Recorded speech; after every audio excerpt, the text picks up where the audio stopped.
BSc first semester के एक और क्लास में आपका स्वागत है। बीएससी फर्स्ट सेमेस्टर में आप जब आपका एग्जाम होगा तो वहाँ पर आप क्वेश्चन का आंसर कैसे वहाँ पर आप रिप्रेजेंट करेंगे।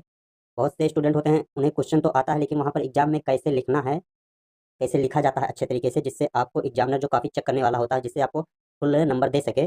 तो और जो ग्रेजुएशन लेवल का जो एग्जाम होता है वहाँ पर आपको लॉन्ग क्वेश्चन कैसे कितने पेज में लिखना होता है, कितने पेज में लिखेंगे जिससे फुल नंबर मिल सके। यूनिवर्सिटी में, कई यूनिवर्सिटी में, अलग अलग यूनिवर्सिटी में क्वेश्चन का जो नंबर होता है, मतलब लॉन्ग क्वेश्चन किसी यूनिवर्सिटी में 10, 15, 20 अलग अलग पैटर्न होता है।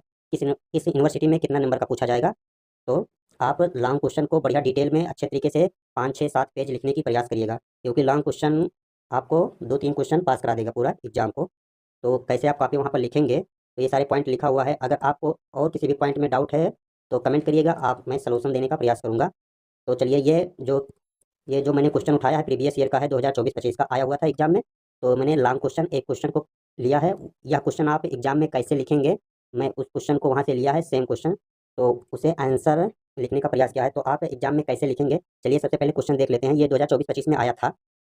तो चलिए, स्टार्ट करने से पहले आप अगर मेरे चैनल पर पहली बार आए तो सब्सक्राइब कर दीजिए, जिससे मेरा 1000 जल्दी से कंप्लीट हो जाए। तो ये क्वेश्चन देख लीजिए, प्रीवियस ईयर का है। आप कैसे लिखेंगे, तो क्वेश्चन देखिए। Describe the chemical composition of the plasma membrane and explain the fluid mosaic model with diagram. आपको एग्जाम में डायग्राम भी बनाने को आता है, और डायग्राम नहीं बनाएंगे तो लगभग आपका 3-4 नंबर तो वैसे ही कट जाएगा। आप 100% एकदम एक्यूरेट लिख कराएंगे, लेकिन तब भी आप अगर डायग्राम नहीं बनाते हैं तो आपका 3-4 नंबर काट लिया जाएगा। तो डायग्राम बनाने का प्रैक्टिस कर लीजिए, और वो भी 3D डायग्राम बनाने का प्रैक्टिस करिए।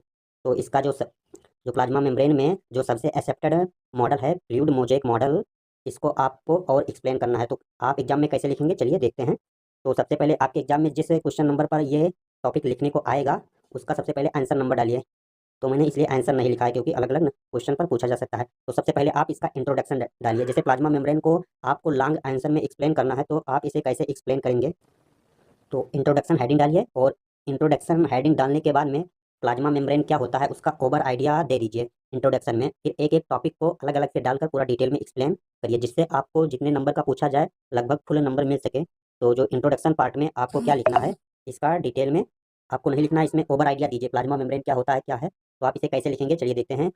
मैं इसे प्लाज्मा मेम्ब्रेन को यहाँ पर एक्सप्लेन नहीं करने वाला हूँ, क्योंकि मैं प्लाज्मा मेम्ब्रेन को ऑलरेडी पढ़ा चुका हूँ। तो आप नहीं समझते हैं प्लाज्मा मेम्ब्रेन क्या होता है, कहाँ पर पाया जाता है, तो आप जाकर चैनल के प्लेलिस्ट में वहाँ से प्लाज्मा मेम्ब्रेन देख लीजिए क्या है। मैं इसे एक्सप्लेन नहीं करूँगा, थोड़ा सा जैसे कोई टॉपिक या शब्द है तो उसे थोड़ा सा बता दूंगा, लेकिन डिटेल में यहाँ पर एक्सप्लेन नहीं करूँगा। तो मैं यहाँ पर ये बताने वाला हूँ कि आप कैसे लॉन्ग आंसर एग्जाम में लिखेंगे। तो चलिए देखते हैं। तो प्लाज्मा मेम्ब्रेन जीव विज्ञान का एक महत्वपूर्ण कंसेप्ट है, और जो ये प्लाज्मा मेम्ब्रेन जो टॉपिक है, बहुत से कहेंगे हिंदी में लिखूँ या इंग्लिश में लिखूँ। तो आप फर्स्ट सेमेस्टर में है ना, हिंदी में लिखिए ना इंग्लिश में लिखिए। आप हिंदी इंग्लिश का कॉम्बिनेशन कर दीजिए, आपका नंबर कटने वाला नहीं है। आप हिंदी में भी लिखेंगे तब भी आपको नंबर उतना ही मिलेगा, और इंग्लिश में लिखेंगे तब भी उतना ही नंबर मिलेगा। आप बस आपका आंसर रिप्रेजेंट करने का तरीका कैसे है, आप एग्जाम में कैसे आंसर को रिप्रेजेंट करेंगे, ये मायने रखता है कि आपको कितना नंबर मिलेगा। तो आप क्वेश्चन को हिंदी इंग्लिश कॉम्बिनेशन करके लिख सकते हैं, नंबर आपका नहीं कटेगा।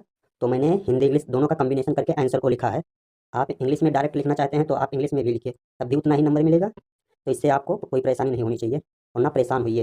हिंदी में भी लिख सकते हैं, एकदम टोटल हिंदी में। बस अगर हिंदी में लिखेंगे तो आपका आंसर एकदम सटीक होना चाहिए। और इंग्लिश में वो पढ़ने वाले नहीं होते हैं प्रोफेसर एग्जामिनेशन, वो आप हेडिंग टॉपिक कैसे डाले हैं सब यही देख कर नंबर दे देते हैं, और 5-6 पेज लिखना चाहिए आपको। तो इसका प्लाज्मा मेम्ब्रेन को सेल मेम्ब्रेन भी कहा जाता है। यह ईच लिविंग सेल को उसके आउटर इन्वायरमेंट से सेपरेट करता है। मतलब जो ये प्लाज्मा मेम्ब्रेन होता है बाहरी वातावरण से अलग करता है। आप इसका एक्सप्लेनेशन वाले वीडियो में देखिएगा, मैं आंसर बता रहा हूँ इसको कैसे लिखेंगे, इंट्रोडक्शन में क्या क्या लिखेंगे। और ये सेलेक्टिव बैरियर का वर्क करता है, बहुत सेलेक्टिव चीज़ों को अंदर आने देता है। प्लाज्मा मेम्ब्रेन का थॉट सबसे पहले सेल्डन और स्वान नामक 2 साइंटिस्ट के मन में आया था। जो प्लाज्मा मेम्ब्रेन का विचार सबसे पहले 2 साइंटिस्ट के मन में आया था। ये और जो ये थॉट आया था तो ये कहाँ पर प्रस्तुत किए थे, ये अपने सेल थ्योरी में प्रस्तुत किया था। ये 2 साइंटिस्ट है सेल्डन और स्वान ने, जिसमें बताया गया कि सभी जीव कोशिका से बने होते हैं, और कोशिका ही जीवन की मूलभूत इकाई होती है। जो ये सेल्डन साइंटिस्ट है, ये बहुत बड़े बॉटनिस्ट थे, और ये जूलॉजिस्ट थे। तो बॉटनिस्ट और जूलॉजिस्ट का मिलकर कॉम्बिनेशन में रिसर्च किए, तो इन्हें प्लाज्मा मेम्ब्रेन के बारे में सबसे पहले पता चला। कब पता चला, 1838 से 39 के बीच में। तो आपको ये जो इंट्रोडक्शन वाले पार्ट में ये डाल देना है, क्योंकि आप लॉन्ग आंसर लिख रहे हैं, और लॉन्ग आंसर में इंट्रोडक्शन में जो पूरे क्वेश्चन का आंसर का ओवरव्यू इंट्रोडक्शन में पार्ट में डाल दीजिए, और फिर आगे डिटेल में इसे बताइए क्या होता है। तो इसके बाद प्लाज्मा मेम्ब्रेन की स्ट्रक्चर और केमिकल नेचर को समझाने के लिए कई मॉडल प्रस्तुत किए गए। तो इसे कई मॉडल के द्वारा समझाया गया, लेकिन जो सबसे इंपॉर्टेंट मॉडल है वो है फ्लूजेक मॉडल। तो उसी मॉडल में इस आंसर में बताऊंगा, और वही आंसर पूछा जाता है। और जो 3-4 प्रकार के और मॉडल दिए गए थे उससे आपको कोई मतलब नहीं है, जो सबसे इंपॉर्टेंट है वही पूछा जाता है। तो ओवर लिपिड थ्योरी ये सब इसे छोड़ ही दीजिए, इससे कोई मतलब नहीं, ये नहीं आता है। और जो सबसे वाइडली एक्सेप्टेड है प्लूजेक मॉडल, ये मॉडल किसने दिया था? सिंगर और निकलसन नामक दो साइंटिस्ट ने दिया था। कब दिया था? 1972 में दिया था। तो अब चलिए, इसका नेक्स्ट हेडिंग आप क्या डालेंगे? इंट्रोडक्शन का पार्ट हो गया। अब इंट्रोडक्शन के पार्ट के बाद में आप इसका हेडिंग डालिए chemical composition of the plasma membrane, जो कि क्वेश्चन में पूछा गया था। तो इसका एक बढ़िया सा हेडिंग डालिए और फिर इसके बाद में इसका थोड़ा सा इसके बारे में लिखिए, फिर इसके एक एक टॉपिक को और डिटेल में लिखिए। प्लाज्मा मेम्ब्रेन का मुख्य रूप से निर्माण होता है, जो प्लाज्मा मेम्ब्रेन होता है मुख्य रूप से किन किन चीज़ों से मिलकर बना होता है? तो जो प्लाज्मा मेम्ब्रेन होता है लिपिड, प्रोटीन और कार्बोहाइड्रेट। मतलब जो प्लाज्मा मेम्ब्रेन है इसका 3 मेन कंपोनेंट होता है। कौन कौन होता है? एक लिपिड से बना होता है, एक प्रोटीन से, एक कार्बोहाइड्रेट से। तो आपको इसे लिख देना और फिर इसके बारे में डिटेल में बताना है।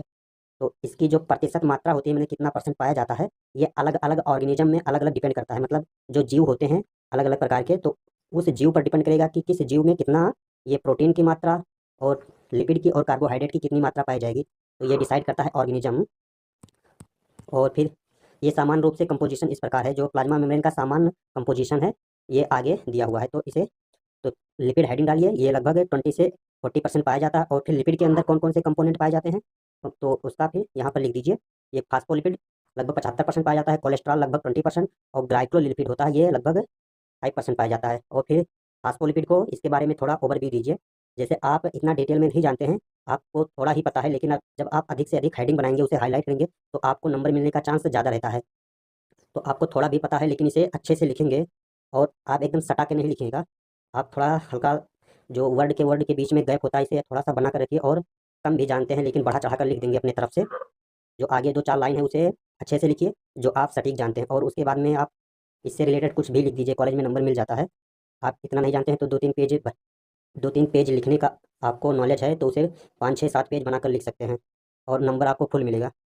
तो चलिए, अभी जो फास्फोलिपिड क्या होता है? फास्फोलिपिड एम्फीपैथिक नेचर रखते हैं और इनका हाइड्रोफिलिक हेड और हाइड्रोफोबिक टेल होता है। ये हाइड्रोफोबिक टेल और हाइड्रोफोबिक हेड क्या होता है, मैंने वीडियो में डिटेल में एक्सप्लेन किया है। हाइड्रो मतलब पानी, फिलिक मतलब लव प्यार, और हेड मतलब हेड, जो हेड वाला पोर्सन होता है वो पानी से प्यार करता है, जो टेल वाला पोर्सन होता है वो पानी से डरता है, मतलब दूर रहता है। तो मैंने वीडियो में डिटेल में बताया है। तो आप चैनल पर पहली बार आए हैं तो चैनल को सब्सक्राइब कर दीजिए, जिससे मैं और जितने क्वेश्चन प्रीवियस ईयर में आए हैं, मैंने कई 3-4 साल के प्रीवियस ईयर क्वेश्चन कई अलग अलग यूनिवर्सिटी से मैंने कलेक्ट करके इसी चैनल पर अपलोड किया है। तो मैं सारे क्वेश्चन का आंसर इसी हैंड राइटिंग में, मतलब खुद लिखकर अच्छे तरीके से आपको प्रोवाइड कर दूंगा। तो जल्दी से सब्सक्राइब करके 1000 कंप्लीट करा दीजिए, जिससे मुझे वीडियो बनाने में क्या मिलेगा, जैसे मेरा चैनल पर 1000 कंप्लीट हो जाएगा तो मुझे रेवेन्यू आने लगेगा, जिससे मैं वीडियो और अच्छे से बनाऊंगा। तो चलिए, सब टॉपिक को हटाओ, वो अलग टॉपिक है। तो मैं आंसर पर फोकस करता हूँ। यह एम्फीपैथिक नेचर का होता है, प्लाज्मा मेम्ब्रेन को बाइलियर स्ट्रक्चर बनाने में मदद करती है। और फिर इसके बारे में लिखिए, कोलेस्ट्रॉल झिल्ली को फ्लूइडिटी को रेगुलेट करती है और कम टेम्परेचर पर रेजिडिटी रोकता है। रेजिडिटी का मतलब होता है कठोर, मतलब जो प्लाज्मा मेम्ब्रेन होता है इसकी कठोरता को रोकता है टेम्परेचर, और लिपिड टेम्परेचर पर स्टेबिलिटी बढ़ाता है। तो क्या है, आप इसे अच्छे से लिख सकते हैं और इसका नोट्स बना लीजिए, 5-6 पेज में लिखने का हैबिट डालिए। और फिर प्रोटीन हेडिंग डालिए। जैसे जो प्लाज्मा मेम्ब्रेन होता है वो 3 कंपोनेंट से बना होता है। पहला कंपोनेंट क्या था? पहला कंपोनेंट था लिपिड, और जो दूसरा कंपोनेंट क्या होगा? प्रोटीन होगा, और जो थर्ड कंपोनेंट होगा कार्बोहाइड्रेट होगा। तो आप लिपिड के बारे में डिटेल में लिख चुके हैं, अब प्रोटीन के बारे में लिखिए क्या होता है। जो प्लाज्मा मेम्ब्रेन है उसमें प्रोटीन कितना परसेंट पाया जाता है? 50 से लेकर 60%, 50 से 60% पाया जाता है। तो इसके भी जितने भी सब टॉपिक हैं उससे भी हेडिंग बनाकर अच्छे तरीके से लिखिए। तो जो प्रोटीन है, प्रोटीन मेम्ब्रेन के अंदर 2 प्रकार के पाए जाते हैं। जो प्रोटीन है मेम्ब्रेन, मतलब प्लाज्मा मेम्ब्रेन के अंदर 2 प्रकार से पाए जाते हैं। क्या क्या है, कौन कौन से पाए जाते हैं 2 प्रोटीन? तो एक होता है इंटीग्रल प्रोटीन। जो इंटीग्रल प्रोटीन क्या होता है, ये मेम्ब्रेन के अंदर एम्बेडेड रहते हैं। इसका मतलब है कि ये जो प्लाज्मा मेम्ब्रेन है, जब आप उसका स्ट्रक्चर देखेंगे तो उसके अंदर ये प्रोटीन धसा होता है। एम्बेडेड का मतलब है धसे होते हैं, और ट्रांसपोर्ट के अंदर चैनल फॉर्मेशन और रिसेप्टर का कार्य करते हैं। जो ये ट्रांसपोर्ट होता है, एक्टिव ट्रांसपोर्ट, पैसिव ट्रांसपोर्ट, ये क्या होता है वीडियो देखेंगे तो समझ जाएंगे क्या होता है। उसमें ये प्रोटीन का कार्य क्या होता है? चैनल के फॉर्मेशन में होता है, और रिसेप्टर मतलब पकड़ने का कार्य करता है। तो अब देखिए, जो सेकेंड प्रोटीन है पेरीफेरल प्रोटीन, ये मेम्ब्रेन की सरफेस सरफेस मतलब सतह पर लूजली अटैच रहते हैं, मतलब जुड़ा रहता है। इंजाइमेटिक एक्टिविटीज या सेल सिग्नलिंग में काम आता है। और प्रोटीन मॉलिक्यूल मेम्ब्रेन को फंक्शनल डाइवर्सिटी देता है, मतलब उन्हें अलग बनाता है, फंक्शन में उसे अलग करता है। और जो इसका प्लाज्मा मेम्ब्रेन का जो थर्ड कंपोनेंट है, जो तीसरा वाला है कार्बोहाइड्रेट, आप लिपिड और प्रोटीन को पढ़ चुके हैं। जो थर्ड कंपोनेंट है, कंपोजिशन है, तो वो है, और इसका परसेंट मात्रा कितना होता है? लगभग 2 से 10% पाया जाता है प्लाज्मा मेम्ब्रेन में। तो इसके बारे में थोड़ा भी लिख दीजिए। ये आपका 5 पेज कंप्लीट हो चुका है। आप इसे जब लगभग 6-7 पेज में लिखेंगे, आपको 2 पेज का नॉलेज है, लेकिन आप उसे एग्जाम में 5-6 पेज जरूर लिखिए। कुछ भी लिखिए, लेकिन लिखिए, तभी आपको फुल नंबर मिलेगा। यही कॉलेज का रियलिटी है। ये हमेशा ग्लाइकोलिपिड या ग्लाइकोप्रोटीन के रूप में पाए जाते हैं। बहुत से स्टूडेंट होते हैं, उन्हें आता नहीं है, लेकिन उनका एग्जाम में नंबर बहुत अच्छा आ जाता है। बस जो जितना कापी भरेगा उतना उसको नंबर मिलेगा। तो आप एग्जाम में कापी भरने से मत चूकिएगा कि तो आपको नंबर नहीं मिलेगा, आपका परसेंटेज डाउन हो जाएगा।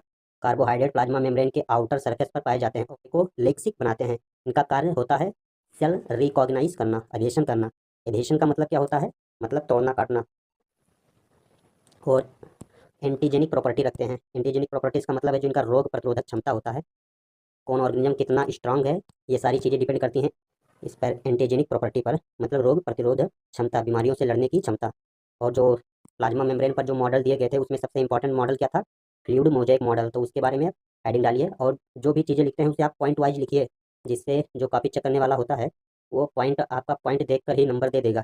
आप उसके अंदर क्या लिखे हैं उसके पास पढ़ने का टाइम नहीं होता है कॉलेज लेवल पर। आप इंटर हाई स्कूल का पेपर दिए होंगे, तो वहाँ पर आप देखते हैं ऐसे वो टॉपिक हेडिंग देखता है और चेक करके निकल जाता है।